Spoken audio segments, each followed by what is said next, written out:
कारगिल दिवस पर शहीदों को श्रद्धांजलि देने का कार्यक्रम तो चल ही रहा है। उसके अलावा अग्निपथ स्कीम को लेकर क्या कुछ हो रहा है हम जानते हैं। जो आयोजक हैं नाम्या फाउंडेशन के संस्थापक कुणाल सारंगी जी, और साथ में है पूर्व सैनिक परिषद के तमाम सदस्य और महामंत्री और अन्य लोगों से हम बात करते हैं। क्या ये कार्यक्रम कारगिल दिवस पर आपने आयोजित किया है, क्या मायने हैं इसके, क्या मकसद है?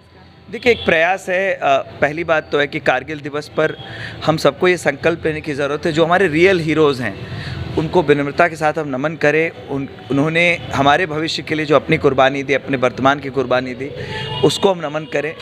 उद्देश्य यही है। इसके साथ साथ उनको सम्मानित करने के साथ साथ एक उद्देश्य हमारा है, जो अग्निपथ स्कीम जो केंद्र सरकार के द्वारा लाई गई है, जिस पर कई तरह के मिथक समाज में प्रचारित किए जा रहे हैं, जिसको लेकर, जो कि युवाओं के लिए एक बहुत अच्छी पहल है।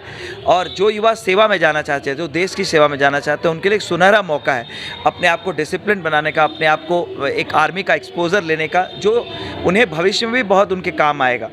इन तमाम विषय हैं, और जो कई ऐसे हमारे पूर्व सैनिक हैं और ऐसे भी लोग हैं जिन्होंने अपनी कुर्बानी दी है, उनके परिवारजनों को सम्मानित करने का भी कार्यक्रम है। तो मूलतः कारगिल दिवस पर जो कुर्बानी हुई थी उसको विनम्रता के साथ याद करना, और उससे प्रेरणा लेकर किस तरह से सेना के लिए हम युवाओं को प्रोत्साहित करेंगे, ताकि भारत के पास जो यूथ की एक फोर्स है, आज भारत एक इतना जवान देश है, तो वहाँ का जो बेस्ट टैलेंट है वो सेनाओं में जाए, ताकि हमारी जो हमारे सीमाएं हैं वो सुरक्षित रह सकें और हमारे भारतवासी सुरक्षित रह सकें।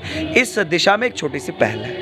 पूर्व सैनिक परिषद के महामंत्री और अन्य लोग जो यहाँ पर, उनसे हम बात करते हैं, चूँकि सेना में ये काम कर चुके हैं, और आपके माध्यम से जब युवाओं को ये जानने को मिलेगा कि दरअसल ये स्कीम है क्या, तो उसके क्या मायने होंगे सर? क्योंकि बाकी जगह तो पॉलिटिक्स हो रही है, ये सही है या गलत है? उससे पहले आप खुद एक सैनिक रह चुके हैं, तो क्या लगता है आपको ये कितना कारगर है युवाओं के? एज ए सैनिक रहते हुए जब मैं भारतीय नौसेना में था, उस समय हम लोग इजराइल विजिट में देखे थे कि उस देश में कैसे युवा और पुरुष मिलिट्री ट्रेनिंग कंपलसरी 3 साल और 2 साल ले करके जो लोग सेना में नौकरी करना चाहते हैं वो लोग सेना में नौकरी करते हैं, और जो लोग सेना नहीं करना चाहते वो लोग सिविल में जा कर के अन्य क्षेत्रों में काम करते हैं।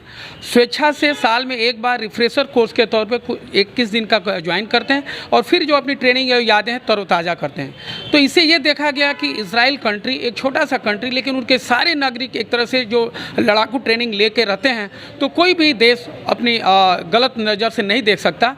उसी चीज़ से जब हम लोग 1999 में जब हम वहाँ गए थे, तो हमारे देश मन में भी ये परिकल्पना आया कि क्यों ना हमारे देश में भी इस तरह की योजना लागू होनी चाहिए। तो एनसीसी जो अपने देश में, वो भी उसी का एक पार्ट है, क्योंकि हम लोग के देश में सेना रखने का एक